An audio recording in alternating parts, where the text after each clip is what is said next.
Buenas tardes, somos el grupo número 5 y a continuación vamos a realizar el trabajo autónomo número 4. Los integrantes del grupo son Alfonso Bonilla, Mariana Santarriaga, Karen López, Sebastián Rosario.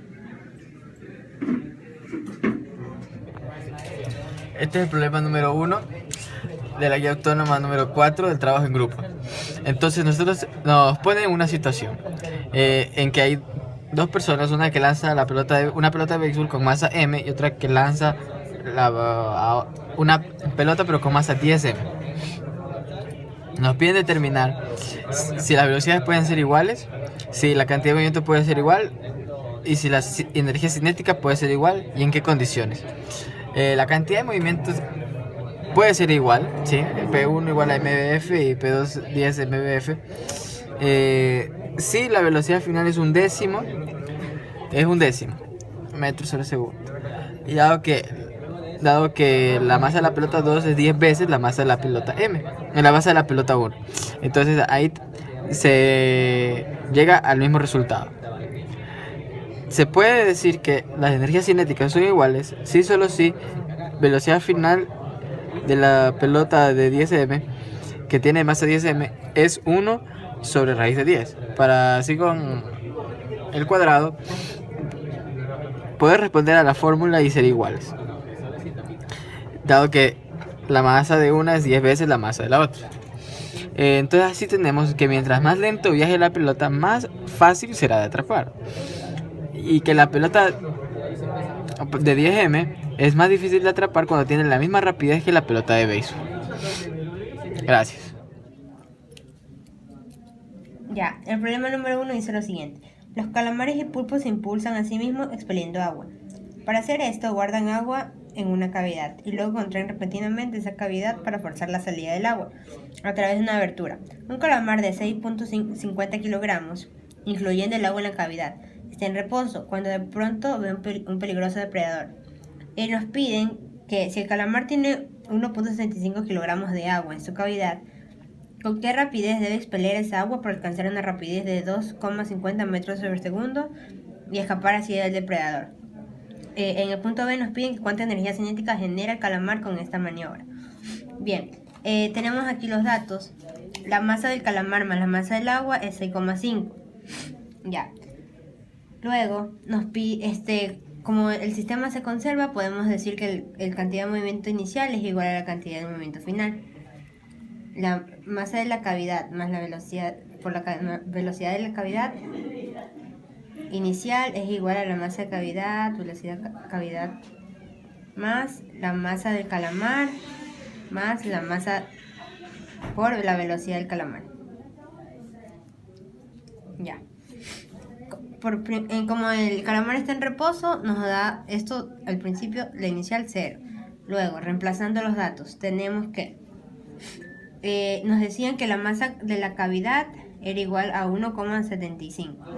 Entonces ponemos 1,75 por la velocidad de la cavidad, que es lo que queremos hallar, más la masa del calamar, que restando 6,50 menos 1,75 nos da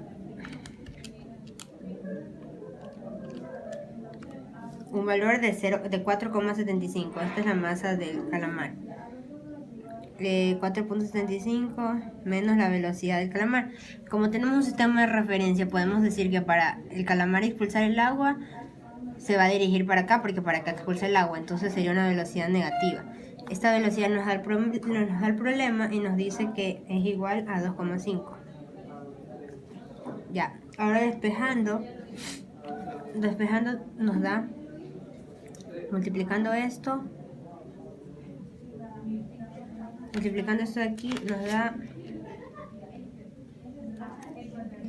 esto es menos, nos da menos 11.875. Ya, despejando esto,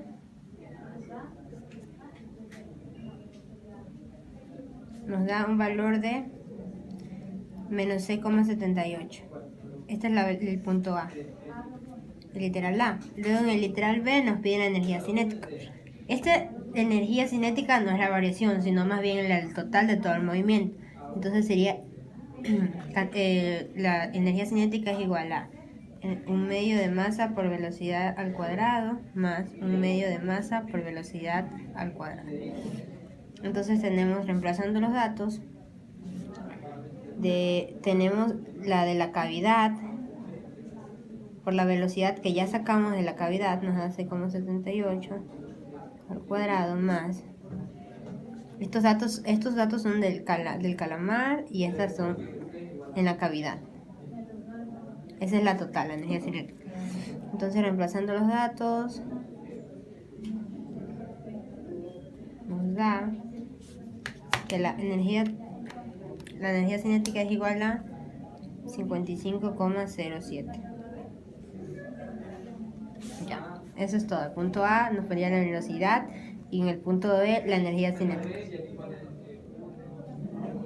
Ya, nos pedían la velocidad, entonces esto tiene las unidades de metros sobre segundos y en la energía cinética es en joules.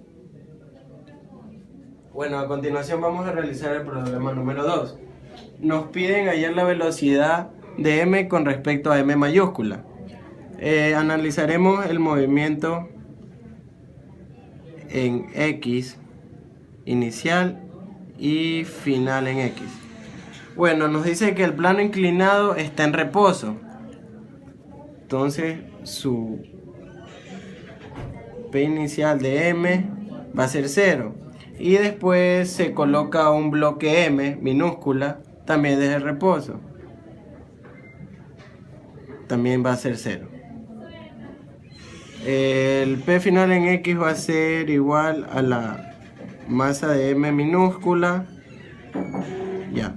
La velocidad de m va a ser igual a la velocidad de m con respecto al observador menos la velocidad de m minúscula con respecto al observador más la masa de m mayúscula por la velocidad de m mayúscula con respecto al observador. Entonces nos dan la masa del bloque m minúscula, que es igual a 1. Nos dan la velocidad de m con respecto al observador, que es de 0.5, menos la velocidad de m con respecto al observador, que no sabemos, más m mayúscula va a ser igual a 3 kilogramos y su velocidad va a ser de 0.5. Eso nos queda igual a 0.5 menos la velocidad inicial del m minúscula más 1.5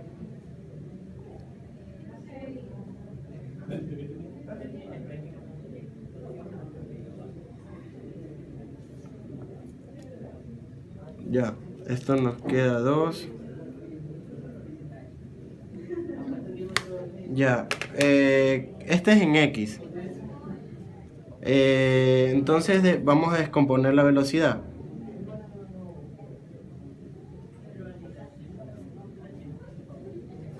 La velocidad en x va a ser por coseno de 60.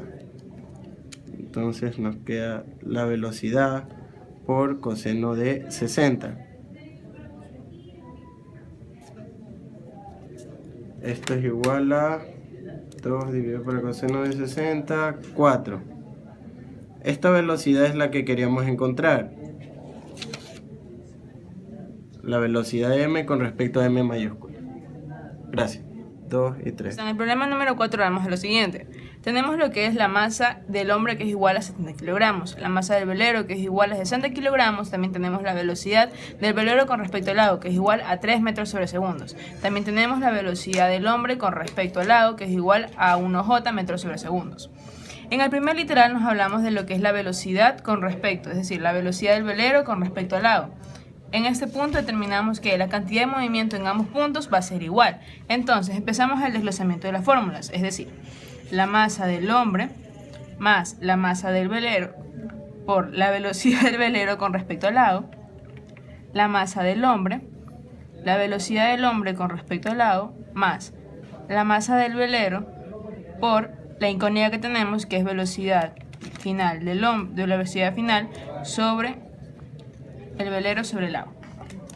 Una vez despejamos esas fórmulas, es decir, queremos despejar esta incógnita, lo único que nos queda es que la velocidad del velero con respecto al lago va a ser igual a la velocidad del velero, nuevamente con respecto al lago. Hablamos de la velocidad del velero con respecto al lago porque es la velocidad que ya nos dan, menos la masa del hombre sobre la masa del hombre más la masa de lo que es el velero, por el otro dato que nos dan, que es la velocidad del hombre con respecto a lo que es el velero. Listo. Perdón, con respecto a lo que es el agua. Listo. Para contestar el literal A, lo único que tenemos que hacer es reemplazar la fórmula. Entonces, eso nos da como resultado: la velocidad del velero con respecto al lago va a ser igual a 3i, que es el reemplazo de esto que nos dan en los datos, menos 70 sobre 70 más 60, que son las cantidades de las masas, por J, que es este dato de acá. Esto nos da como resultado la velocidad del velero con respecto al lago, 3i menos 0.53 J, metros sobre segundos, porque hablamos de lo que es velocidad. Ya contestamos el literal número A, el literal A. Vamos con el literal B. En el literal B nuevamente desglosamos lo que es la cantidad de movimiento y nos da como resultado la velocidad del hombre con respecto al lago, que es la incógnita que queremos saber, y también hablamos de los datos que tenemos, es decir, la velocidad del hombre con respecto al lago, pero hablamos netamente de esta, es decir, la que ya tenemos, más la velocidad del velero con respecto al lago, que hablamos de esto. Entonces, procedemos a resolverlo, es solamente cuestión de reemplazar. Tenemos lo que es J más 3i menos 0.54 J. Restamos J con J, ya que la I pues, es parte de otra nomenclatura. H sobre L nos da como resultado 3i más 0.46 J. Metros sobre segundos. Listo, ya contestamos el literal B. Ahora nos falta el literal C. En el literal C hablamos netamente de la variación de energía cinética. Entonces, si yo hablo de la variación de energía cinética, sé que va a ser la variación de energía cinética final menos la inicial.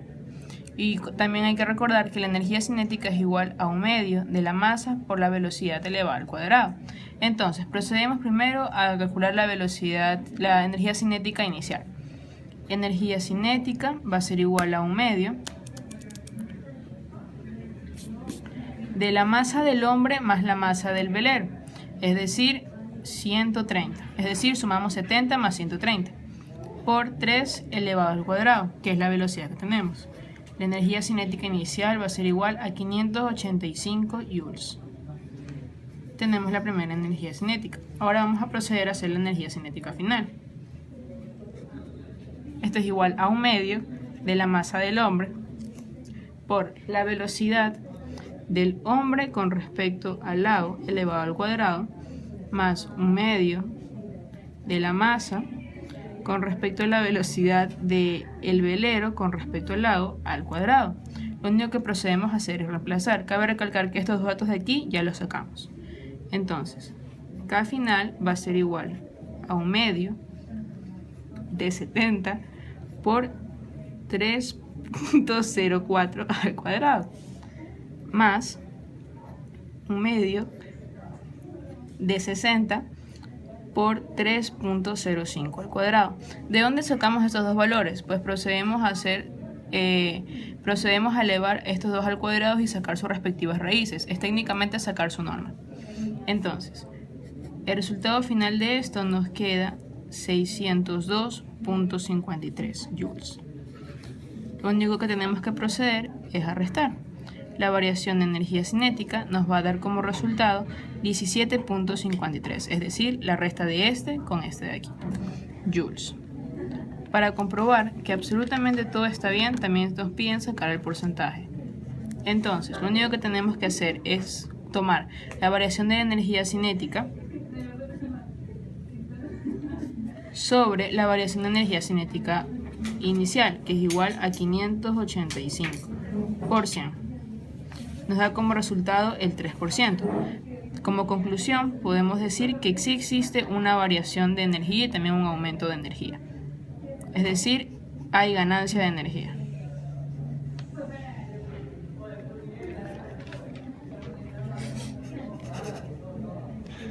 Ya. Este es el problema 4 de la guía autónoma número 4, que nos pide hallar la posición del segundo pedazo justo al instante en que el primero cae al suelo. Es un problema donde combina tiro parabólico con choques. Comienza con se lanza una partícula a 30 metros sobre segundo con un ángulo de 30 grados. Así podemos sacar las componentes de la velocidad, a fin de poder sacar el recorrido de la partícula hasta los 2 segundos, que es donde se divide en 2. Entonces este es el recorrido en Y. Y el recorrido total en Y, cuando ya está después de 0,5, que es cuando ya recorre este recorrido total, es 6.875. En X, como es un movimiento uniforme, es espacio igual a velocidad por tiempo, el espacio recorrido en X es 64.95 metros. Entonces aquí tenemos el recorrido total en Y y el recorrido total en X. Así podemos hallar la posición de la segunda partícula.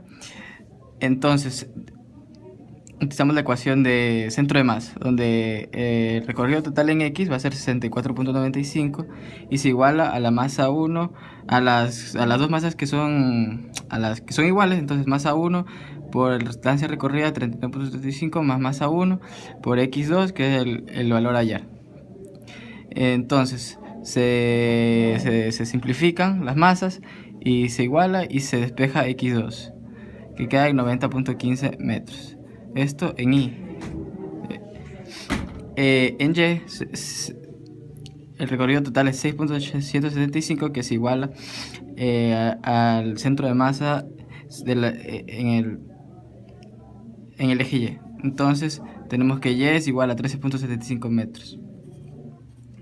Entonces la respuesta del segundo pedazo se encontrará en 90.15 Y más 13.75 J metros. B. Literal B nos pide hallar la energía cinética del proyectil justo antes de explotar y compararla con la que tiene justo después de explotar. Entonces, para hallar justo antes de explotar, se sacan las componentes de la velocidad. Como tenemos que 25.98 y 14.6, la velocidad total es 26.38 metros sobre segundos. Con eso sacamos la energía cinética 696.12 joules. Así la comparamos con la otra energía cinética, que es 2736, que es después de haberse dividido en 2.